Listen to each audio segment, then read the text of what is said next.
सनकपुर में आज एक नए दिन का आगाज हुआ। हर तरफ परिंदे चहचहा रहे हैं और फूल खिले हुए हैं। सूरज मामूल की तरह रोशनी बिखेर रहा है, मगर ये क्या? आज हवा में कुछ धुआं सा महसूस हो रहा है। हर तरफ धुआं फैला हुआ है। छोटू और ढोलू स्कूल के लिए तैयार होकर घर से निकले। सड़क पर एक परिंदा मरा हुआ था। छोटू ने ढोलू से पूछा, अरे बाप रे बाप, ये परिंदा मर कैसे गया? ढोलू ने कहा, मालूम नहीं, इसे क्या हुआ? बब्बन मिठाई बेच रहा था। बब्बन ने आवाज लगाई, बाबा रे, आज फिर लेट होने का इरादा है क्या? कभी तो स्कूल वक्त पर जाया करो। छोटू और ढोलू बब्बन की बात सुनकर जल्दी जल्दी स्कूल के लिए भागे। स्कूल में मास्टरनी जी ने बताया कि हमें अपने माहौल को साफ रखना चाहिए। जगह जगह कूड़ा करकट नहीं फेंकना चाहिए।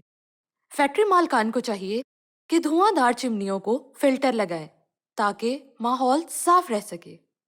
ढोलू ने सवाल पूछा, मास्टरनी जी, अगर माहौल गंदा होगा तो उससे क्या नुकसान होगा? मास्टरनी जी ने जवाब दिया कि अगर माहौल गंदा होगा तो हवा आलूदा हो जाएगी। इससे हम लोग बीमार पड़ जाएंगे और परिंदे खत्म हो जाएंगे, क्योंकि इंसान और चरिंद परिंद इस हवा में सांस लेते हैं। जब हवा गंदी होगी तो जिंदगी खत्म हो जाएगी। स्कूल से छुट्टी पर छोटू और ढोलू बब्बन चचा की दुकान पर मिठाई खाने के लिए रुक गए। दुकान पर बब्बन और रज्जो मौजूद थे। रज्जो को खांसी लगी हुई थी। अभी उन्होंने लड्डू खाना शुरू ही किया कि एक परिंदा मरकर जमीन पर गिर गया। सब लोग चौंके। ये क्या हुआ? ये परिंदा कैसे मर गया? मगर किसी को कुछ समझ ना आया। घर गए तो दद्दू दिया के पास थे। दद्दू को परिंदे बहुत अच्छे लगते थे, खास तौर पर उनकी प्यारी दिया, जो बहुत ही प्यारी और खूबसूरत पीले रंग की चिड़िया थी। दद्दू दिया से बहुत प्यार करते, उसको बाजरा डालते और पानी भी पिलाते। मगर आज दद्दू परेशान थे क्योंकि दिया जरा बीमार थी। वो कुछ ना खा रही थी ना पी रही थी। छोटू और ढोलू घर आए तो दद्दू को परेशान देखकर खुद भी परेशान हो गए। ढोलू ने सवाल किया, दद्दू जी, परेशान क्यों होते हैं? दद्दू ने कहा, ना जाने मेरी दिया को क्या हो गया है। ना बाजरा खाती है ना पानी पीती है। मुझे लगता है बीमार हो गई है। छोटू ने कहा, बाबा रे, ये क्या हो रहा है? क्या पूरे सनकपुर के परिंदे बीमार हैं? अभी आज ही 2 परिंदों की मौत देखकर आ रहा हूं और अब ये दिया बीमार हो गई है। दद्दू ने छोटू और ढोलू से कहा, बच्चों, दुआ करो, दुआ में बहुत ताकत होती है। ढोलू ने कहा, आज मास्टरनी जी बता रही थी कि आलूदगी की वजह से परिंदे मरते हैं। कहीं सनकपुर में आलूदगी तो नहीं फैल गई? दद्दू ने खिड़की से झांक कर देखा और कहा, फिजा में धुआं भर गया है। मुझे लगता है यह आलूदगी की वजह से है। छोटू ने कहा, दद्दू, आप परेशान मत हो, अब हमें ही कोई हल निकालना होगा। छोटू और डोलू घर से बाहर आ गए और आलूदगी ढूंढने लगे। अरे ऐ लोगो, मुझे पहचानो, कहाँ से आया, मैं हूँ कौन, मैं हूँ कौन। दरोगा गाना गाते हुए चल रहा था। छोटू और ढोलू भागकर इसके पास गए और बोले, दरोगा मियाँ, हमारी मदद करो। कसम पहाड़ी वाले बाबा की, मैं इस सनकपुर का सबसे ताकतवर दरोगा हूँ। बताओ, मैं तुम्हारी क्या मदद कर सकता हूँ? छोटू ने कहा, हम आलूदगी ढूंढ रहे हैं, हमें उसे सनकपुर से बाहर निकालना है। दरोगा हंस पड़ा। दरोगा बोला, बाप रे बाप, ये आलूदगी कोई इंसान थोड़ी है जिसे तुम ढूंढ रहे हो। असल में जब कचरा इकट्ठा हो जाता है, धुआं फिजा में भर जाता है, इससे सारा माहौल गंदा होता है, जिसको हम आलूदगी कहते हैं। ढोलू ने कहा, तो फिर अब हम क्या करेंगे? इस आलूदगी को शहर से किस तरह निकालें जिससे ہمارا پیارا سنک پور بچ جائے اور اس میں موجود سارے کے سارے پرندے پھر سے خوشی خوشی اپنی زندگی گزار سکیں۔ داروغہ نے کہا، اس کا ایک حل ہے، اب ہمیں اپنے ارد گرد کے ماحول کو صاف کرنا ہوگا اور گھر گھر جا کے لوگوں کو بتانا ہوگا تاکہ وہ بھی ہماری مدد کریں۔ چھوٹو نے کہا، چلو پھر مدد مانگنے چلتے ہیں۔ وہ تینوں مل کر رجو کے گھر پہنچے اور رجو کو ساری کہانی سنا ڈالی۔ رجو کھانس رہی تھی۔ اس نے مدد کرنے سے صاف انکار کر دیا۔ رجو نے کہا، میں بیمار ہوں، تمہاری مدد نہیں کر سکتی، تم لوگ خود ہی صفائی کر لو۔ داروغہ نے کہا، قسم پہاڑی والے بابا کی، اگر تم لوگوں نے ہماری مدد نہ کی تو پرندے مر جائیں گے اور انسان بھی۔ رجو نے کہا، وہ کیسے؟ داروغہ نے کہا، لوگ کوڑا کرکٹ کو آگ لگا دیتے ہیں اور اسے جگہ جگہ پھینک دیتے ہیں، جس سے ماحول آلودہ اور صحت خراب ہو رہی ہے۔ چھوٹو نے کہا، باپ رے باپ، رجو چچی کہیں آپ کو کھانسی اس آلودگی سے ہی تو نہیں لگ گئی؟ ڈھولو نے کہا، اگر آج ہم اس آلودگی کو نہ روک سکے تو ایک دن ہم سانس نہیں لے پائیں گے اور پرندوں کی طرح ہم بھی مر جائیں گے۔ رجو ڈر گئی اور بولی، نہیں نہیں، ایسا نہیں ہوگا، ہم سب مل کر سنک پور کو صاف کریں گے اور اس کو جینے کے قابل بنائیں گے۔ رجو نے کہا، تم لوگ چلو، میں ببن میاں کو اپنے ساتھ لے کر آؤں گی۔ وہ تینوں مل کر ماسٹرنی جی کے گھر چلے گئے اور انہیں ساری کہانی سنائی۔ ماسٹرنی جی نے کہا، بالکل ٹھیک، تم لوگ درست کہہ رہے ہو، ہم سب کو اپنے سنک پور کا خیال خود ہی رکھنا ہوگا، میں تم لوگوں کا ساتھ دوں گی۔ اور وہ لوگ میدان میں چلے گئے۔ وہاں پر ببن اور رجو پہلے سے موجود تھے۔ اب سب لوگ اکٹھے ہو کر راجا جی کے پاس پہنچے۔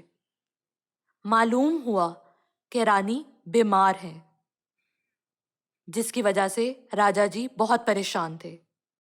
داروغہ نے ساری کہانی راجا جی کو سنائی۔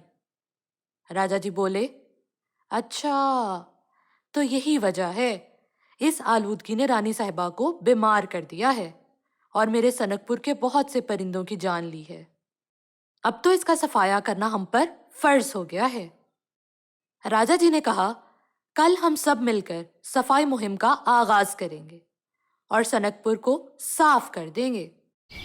اگلا دن بھی سورج کی چمکدار روشنی سے شروع ہوا۔ ہر طرف دھواں اور اسموگ پھیلا ہوا تھا۔ سب لوگ اپنے اپنے گھروں کو صاف کرنے لگے۔ اب گھروں اور ارد گرد کے علاقے کو صاف کرنے کا آغاز ہوا۔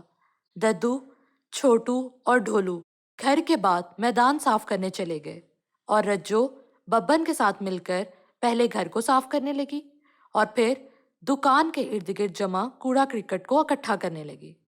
ماسٹرنی جی اور داروغہ نے اسکول کے ارد گرد سے کچرا صاف کیا۔ سیناپتی اور دوسرے سپاہیوں نے بھی صفائی میں اپنا حصہ ڈالا۔ شام تک پورا سنک پور صاف ہو چکا تھا اور ہر چیز اجلی اجلی لگ رہی تھی، مگر ہوا اب بھی صاف نہ تھی اور گرد موجود تھی۔ اسموگ تھا، دھواں تھا اور ہر طرف سانس لینے میں دشواری تھی۔ سب لوگ اس دھوئیں سے پریشان تھے، مگر کسی کو سمجھ نہیں آ رہا تھا کہ چل کیا رہا ہے۔ شام کو راجا جی سنک پور کے دورے پر نکلے۔ وہ آج صفائی مہم کا جائزہ لینا چاہتے تھے، مگر یہ کیا، جگہ جگہ پرندے مر کر گرے ہوئے تھے اور رجو دکان پر کھانس رہی تھی۔ ددو بری طرح کھانسی کا شکار تھے۔ ماسٹرنی جی کو سانس لینے میں دشواری تھی اور فضا دھوئیں سے بھرپور تھی۔ دھواں، صرف اور صرف دھواں۔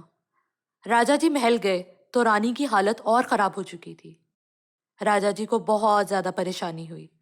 اب وہ بولے، اس دھوئیں کا کچھ نہ کچھ کرنا ہوگا، میں سنک پور کے باسیوں کو یوں مرنے نہیں دے سکتا، مجھے کچھ کرنا ہی ہوگا۔ اگلا دن پھر سے دھوئیں سے بھرا تھا۔ پھول مرجھا چکے تھے اور پرندوں کی آوازیں بند ہو چکی تھیں۔ دیا بہت بیمار تھی اور ددو پیاری دیا کی وجہ سے پریشان۔ اتنے میں ڈھولچی آ گیا اور اعلان کرنے لگا، सुनो सुनो, सनकपुर के बासियों के लिए बादशाह सरकार का पैगाम सुनो। सब सुनो, सब सुनो। जो भी इस धुएं को सनकपुर से बाहर निकालेगा उसको बहुत बड़ा इनाम दिया जाएगा। आपके पास वक्त कम है, तैयार हो जाएं और इस धुएं को सनकपुर से निकाल दें। छोटू और ढोलू ने दद्दू को देखा तो बहुत परेशान हो गए। अब वो दद्दू के चेहरे पर मुस्कुराहट लाना चाहते थे और इसके लिए वो कुछ भी कर सकते थे। लिहाजा इस धुएं को दूर करने के लिए कोशिश में लग गए। उन्होंने परिंदों की लाशों का पीछा करना शुरू कर दिया। चलते चलते वो जंगल में आ गए। वहां पर उन्होंने देखा कि जंगल के दूसरे कोने पर बहुत बड़ी फैक्ट्री लगी थी जिसकी चिमनी से धुआं निकल रहा था और सनकपुर में फैल रहा था। छोटू और ढोलू छुप छुप कर आगे बढ़े और फैक्ट्री में दाखिल हो गए। छोटू और ढोलू सेठ साहब से मिले और ढोलू ने कहा, ठाकुर जी, आपकी फैक्ट्री की वजह से धुआं पूरे सनकपुर को तबाह कर रहा है, इसका कोई तो हल होगा। ठाकुर सेठ ने कहा, हाँ, हल है। फैक्ट्री की चिमनी पर अगर फिल्टर लगा दिया जाए तो मसला हल हो सकता है। ढोलू ने कहा, तो फिर देर कैसी है, लगा दीजिए फिल्टर और बचा लीजिए सनकपुर को। ठाकुर सेठ ने कहा, मैं 5 बार फिल्टर लगा चुका हूं, मगर जब सुबह फैक्ट्री आता हूं तो फिल्टर खराब होता है। अब मैं थक चुका हूं, मैं अपना और नुकसान नहीं कर सकता।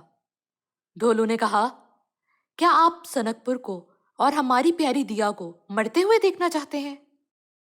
सेठ ने कहा, नहीं नहीं, मैं ऐसा नहीं चाहता। मुझे सोचना होगा। ठीक है, मैं एक फिल्टर लगवा देता हूं, मगर उसकी हिफाजत तुम्हारी जिम्मेदारी होगी। ढोलू ने कहा, ठीक है, फिर आज रात इस फिल्टर की हिफाजत हम खुद करेंगे। छोटू और ढोलू फैक्ट्री में छुप गए। शाम हो गई थी। ढोलू ने कहा, मुझे तो डर लग रहा है, हम इस मुजरिम को कैसे पकड़ेंगे? छोटू ने कहा, चलो जाल को पकड़कर बैठ जाओ, जैसे ही मुजरिम आएगा इस पर जाल डाल देंगे। ढोलू ने एक बल्ला पकड़ लिया और बोला, आने दो इस जालिम को, हम इसको खूब पीटेंगे और फिर अपने पूरे सनकपुर को धुआं फैलाने पर इस मुजरिम को सजा जरूर मिलेगी। शाम होते ही छोटू और ढोलू की नजर दरवाजे पर लग गई। देखते ही देखते एक शख्स फैक्ट्री में दाखिल हुआ। उसने अपना चेहरा छुपा रखा था। वो चिमनी पर चढ़ने ही लगा तो ढोलू और छोटू ने इस पर जाल डाल दिया। ढोलू ने बल्ले के साथ उसे पीटना शुरू कर दिया और दोनों मारते हुए इस मुजरिम को बाहर खींच लाए। ढोलू ने शोर मचाकर लोगों को जमा किया। मास्टरनी जी, दद्दू, रज्जो, बब्बन और दरोगा सब आ गए। दरोगा ने मुजरिम को पकड़ा और सब महल में आ गए। दरोगा मुजरिम को भी महल में ले आया। सिपाही ने मुजरिम के चेहरे से कपड़ा उठाया। बाप रे बाप, ये तो बंसीलाल है। बंसीलाल, तुम यहाँ क्या कर रहे हो? बंसीलाल चिल्लाने लगा, छोड़ो छोड़ो मुझे, छोड़ दो, मेरी कोई गलती नहीं, मैं तो बस बदला ले रहा था। राजा जी बोले, बंसीलाल, तुम बदला लेने की कोशिश में इस हद तक गिर गए कि तुमने इस बदले की आग में हजारों परिंदों को मार डाला। इन परिंदों ने तुम्हारा क्या बिगाड़ा था? और इन फूलों का क्या कसूर था आखिर? बंसीलाल रोने लगा और बोला, मुझे माफ कर दो, मैं वाकई बदले की आग में बहुत नुकसान कर बैठा। मैं सनकपुर के परिंदों को मारना नहीं चाहता था, मैं तो तुम लोगों से बदला लेना चाहता था। तुम लोगों ने मुझे कैद कर दिया और खुद मजे करते रहे, मुकाबले मुनक्किद करवाए, कलर डे मनाया और इतना एंजॉय किया, और मैं वहां कैद में सड़ता रहा। इसलिए मैं बदला लेना चाहता था। अगर मुझे दोबारा मौका मिलेगा तो मैं दोबारा भी ऐसा ही करूंगा। दद्दू ने कहा, बदले की आग बहुत खौफनाक होती है, ये अपने साथ इर्द गिर्द के माहौल को जला डालती है। अब देखो, तुमने अपनी नासमझी में क्या कर दिया और इसकी सजा इन मासूम परिंदों को मिली। राजा जी ने बंसीलाल को फिर से जेल में डाल दिया और बोले, अब हम क्या करेंगे? ये धुआं तो हम वक्ती तौर पर बंद कर देंगे, मगर जो मौजूदा धुआं इस हवा में मौजूद है, इसको हम कैसे खत्म करेंगे? मास्टरनी जी बोली, अब एक ही हल है, हमें बहुत से पौधे लगाने होंगे और मसनूई तौर पर बारिश करवानी होगी, तभी कोई हल निकल सकता है। राजा जी ने सेनापति को हुक्म दिया ताकि वो तमाम इंतजामात करवा सके। छोटू और ढोलू ने बहुत से पौधे लगाए। उन्होंने दद्दू के साथ मिलकर अपने घर में और इर्द गिर्द मैदान में पौधे लगाए। बब्बन और रज्जो ने दुकान के गिर्द पौधे लगाए। मास्टरनी जी और दरोगा ने स्कूल के इर्द गिर्द पौधे लगाए। सेनापति ने रात को मसनूई बारिश का इंतजाम किया। सब लोग अपने अपने घरों में चले गए ताकि इस बारिश से किसी को नुकसान ना पहुंच सके। अगला दिन बहुत ही खूबसूरत और शानदार था, आलूदगी से पाक एक खूबसूरत दिन। सब लोग मैदान में जमा थे। सब ने हाथ हवा में उठाया और वादा किया, ये सनकपुर हमारा है और हम ही इसके पासबान हैं। इसकी हिफाजत हमारी जिम्मेदारी है। अब इसको साफ रखना हमारा काम। राजा जी ने छोटू और ढोलू को अचार और जलेबियों की टोकरियां इनाम में दी और फिर बोले, मुझे तुम पर फख्र है। और सब लोग इस बात पर तालियां बजाने लगे और कहने लगे, जब तक छोटू और ढोलू जैसे बच्चे सनकपुर में मौजूद हैं, कोई भी शख्स सनकपुर का कुछ भी बिगाड़ नहीं सकता। इस बात पर सब ने तालियां बजाई। You can download the application on Google Play or App Store, and you can visit our website mathslegends.co.uk.